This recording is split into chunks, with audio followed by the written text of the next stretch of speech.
about positive intelligence and how to be mindful of your judge, of your saboteurs, so that you can create, own, and live the life that you all deserve and desire. So we're going to be talking about how do you create it? How do you create long-term, genuine happiness and sustainable success? I've got the secret for you. We're also going to talk about how do you own it? How do you just say, hey, world, this is me. And for some people, I'm going to be too much. For other people, I'm not going to be enough. And then there are my people. We're going to talk about eliminating comparison so we can truly honor ourselves. And then we're going to talk about how do you live it? How do you move forward every day to step into your authenticity and to continue to move forward? So we're going to be talking about self-assessing so that you can really see where you're at and to self-actualize so that you can see your full potential. Now, we've already dove in a little bit on positive intelligence here, and you're going to hear me talk about a couple different things. We're going to talk about your mind sabotaging you, which are your saboteurs, which is your judge, all the reasons that you're going to talk yourself out of doing anything great in your life. And then we're going to talk about sage. And sage is the voice that says, you're enough. You can do it. I believe in you. I love you. All of those things. It's the mind serving you. So you're going to hear sage secrets today. So let me give you an example, probably one of the best examples I've ever seen of your mind serving you or your mind sabotaging you, the devil or the angel on your shoulder. How many people in here watch The Voice?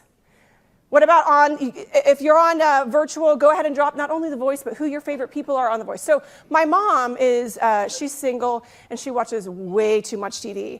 And she's like, have you been watching The Voice? And I was like, Mom, isn't that on like 3 nights a week for 2 hours a night? And she's like, yes. And I'm like, I don't have that kind of time commitment to watch The Voice. Although I remember tuning in early and I like to watch it occasionally. So it happened to be our first stop was in Minneapolis, and I get into my hotel room and I'm like, oh, this is The Voice. So I turn it on and I was like, this was meant to be, to hear this. So it was The Voice where they had the 2 contestants up there. They had both been chosen. They've gotten into the show, but one of them's going to get cut that night. And they actually have to do a duet, which is kind of heartbreaking and tragic, right? Like they have to sing together and then one of them gets kicked off the show. But these 2 girls, they were young girls, like 15. I think one of them might have even been 13. And they were brilliant. Both of them had these amazing voices, this incredible stage presence. And all the judges went through and told them how brilliant and beautiful and how much talent they had. But it came down to Camila Cabello and she could only pick one. And she said, this is the hardest decision ever, but I'm going to pick Jacqueline. And the other girl, you could see just the defeat in her. Now, she got to give a speech before she left, and her speech went something like this. I'm just so disappointed. I know. I could have done so much better. And, you know, this has just shown me I have so much to work on.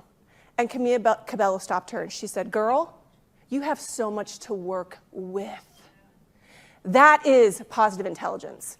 That is the mind serving you, because that's the truth. She was 15 years old and got cast on The Voice, made it all the way into the episodes, had all this amazing feedback, and she has a lifetime to be who she came to be by saying, I not only have a lot to work on, maybe, but I have a lot to work with.